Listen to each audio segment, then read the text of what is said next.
War of the Spark previews are going absolutely nuts already. There's so many planeswalkers to talk about, powerful spells, I just cannot contain my excitement any longer. It's time to jump right in and see this set and all of its awesomeness. I do hope you enjoyed the video, and if you do, remember hit that like button, helps out a lot.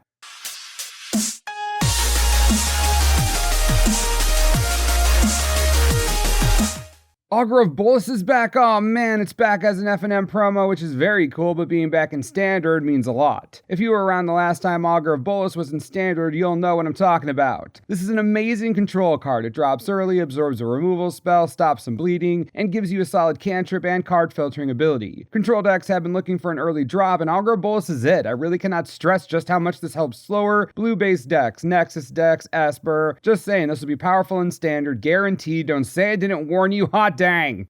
Jace, Wielder of Mysteries, is one of anything in 3 blue for a 4 loyalty legendary planeswalker. If you would draw a card while your library has no cards in it, you win the game instead. You can +1 and target player puts the top 2 cards of their library into their graveyard, draw a card. You can also -8 and draw 7 cards. Then if your library has no cards in it, you win the game. Jace is very good. This Jace is very good. It straight up comes with a Laboratory Maniac ability right on it. His +1 is Thought Scour, like the Thought Scour. Thought Scour is incredibly powerful, one of the best cantrips printed in the last 10 years. Jace is real good. This planeswalker, so good, I promise you. Jace is going to see play somewhere. I can't get over how powerful that +1 is, and he just comes with Laboratory Maniac. Just there, I can't. This is one of the best cards in the set, hands down. Thank goodness it isn't a mythic rare. Wow. Bolas' Citadel is 3 of anything and 3 black for a legendary artifact. You may look at the top card of your library anytime. You may play the top card of your library. If you cast a spell this way, pay life equal to its converted mana cost rather than paying its mana cost. Then you also tap it and sacrifice 10 non-land permanents, and each opponent loses 10 life? Well, my goodness, isn't this just a giant fat legendary artifact? What a monster. Casting cost is crazy high, but you do get a lot for it. Being able to play cards from the top of your library means that you can play lands. That's huge. Second, as long as you have the life, being able to cast spells from the top of your library without needing mana is also huge. It's the ultimate example of life as a resource, which means it's going to go straight into commander decks that embody this idea. Running the Citadel in something like Karlov, Eiley, or Aloro means that you're going to be gaining a ton of life, which gives you a lot of fuel for your Citadel static ability. You'll have access to so many more cards this way. The Citadel is expensive and clunky, but if it lands, you get to use it immediately, which is nice. Solid commander card for sure. Liliana's Triumph is 2 mana for an instant. Each opponent sacrifices a creature. If you control Liliana Planeswalker, each opponent also discards a card? This is very good. This is a 2 mana Edict spell at instant speed that hits the entire table except you. Think about how far we've come since Diabolic Edict, and I still think that card is good. Liliana's Triumph is 100% standard playable and comes with sick upside if you're running any of the Liliana Planeswalker cards. But even if you aren't, that's okay, because it's still a 2 mana removal spell that gets around Hexproof, which means it gets around Dive Down, and just there's no downside for you. I can't explain it properly. One of the best removal spells in the set, guaranteed. This card is powerful in Standard, Limited, and Commander. Wow. Also, maybe Modern in decks with Liliana of the Veil. I'm just saying. All right, let's move on. Nixilis, the Hate Twisted, is 3 of anything and 2 black for a 5 loyalty legendary planeswalker. Whenever an opponent draws a card, Nixilis deals 1 damage to that player. You can also -2 and destroy target creature. Its controller draws 2 cards. This Obnix is very interesting. 5 mana is a ton, but do not underestimate that static ability. That has Nekasar written all over it. Literally, it's the same ability. Anyways, when Ob goes down and destroys a valuable creature in Commander, its controller draws 2 cards and takes 2 damage to the face. This card was just straight up designed for Nekasar. There's no way around it. Hey, Nekasar players, someone in R&D wanted you to have a gift, so enjoy it.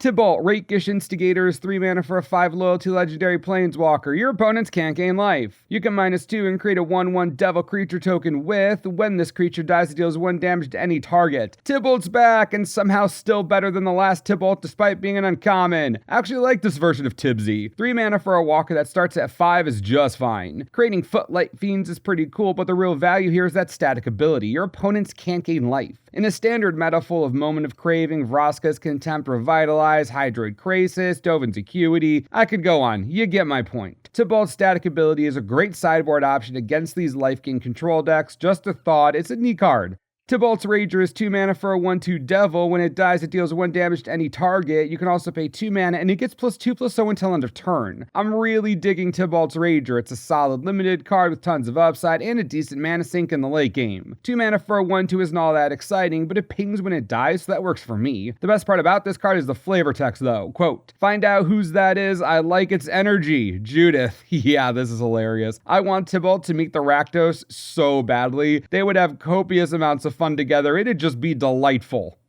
Arlinn, voice of the pack, is 4 of anything and 2 green for a 7 loyalty legendary planeswalker. Each creature you control that's a wolf or werewolf enters the battlefield with an additional +1/+1 counter on it. You can -2 and create a 2/2 wolf creature token. So basically she gets to create 3 3/3 wolves. Not bad, I'll absolutely take it. It is over the course of 3 turns and you have to hope she doesn't die. But this seems perfectly serviceable for limited and commander, considering she does stick around with that counter granting ability. It's a nice nod to Ulrich at least. I like the card, just way too expensive for anything beyond limited and commander. Dovin's Veto is 1 white and 1 blue for an instant. This spell can't be countered. Counter target non-creature spell. Oh my healing. Wizards of the Coast, it's uncounterable and non-creature spell. Kaya, Bane of the Dead, is 3 of anything and 3 hybrid black and white mana for a 7 loyalty legendary planeswalker. Your opponents and permanents your opponents control with hexproof can be the target of spells and abilities you control as though they didn't have hexproof. You can -3 and exile target creature. Okay, whoa. Kaya is Detection Tower on a walker that can come down and immediately exile a Carnage Tyrant. I can't be the only one who is excited about that, right? She can also get around Dive Down on Niv Mizzet, and she drops with a ton of loyalty, so she won't be easily destroyed through damage. I really like this version of Kaya. She is crazy expensive, but I've gone up against so many Carnage Tyrants that I'll gladly sideboard this sassy Ghost Assassin to wreck them. I love this. Kaya's Ghost form is 1 black for an enchantment aura. Enchant creature or planeswalker you control. When enchanted permanent dies or is put into exile, return that card to the battlefield under your control. Hottest dang. Hits keep coming. When it dies or is put into exile, that's so strong and it lets you enchant a walker. I'm getting very excited about this. Walkers usually take a heavy investment to get on the battlefield and protect, but with a card like Kaya's Ghost form, you have some insurance, some resilience to removal. I want to put this on a Teferi, Hero of Dominaria. Anyone else? Just me? I can Teferi when the ghost form is on it. He dies, comes back with a bunch of loyalty, and I can start the exiling. Life is great and beautiful and wonderful. I love this set.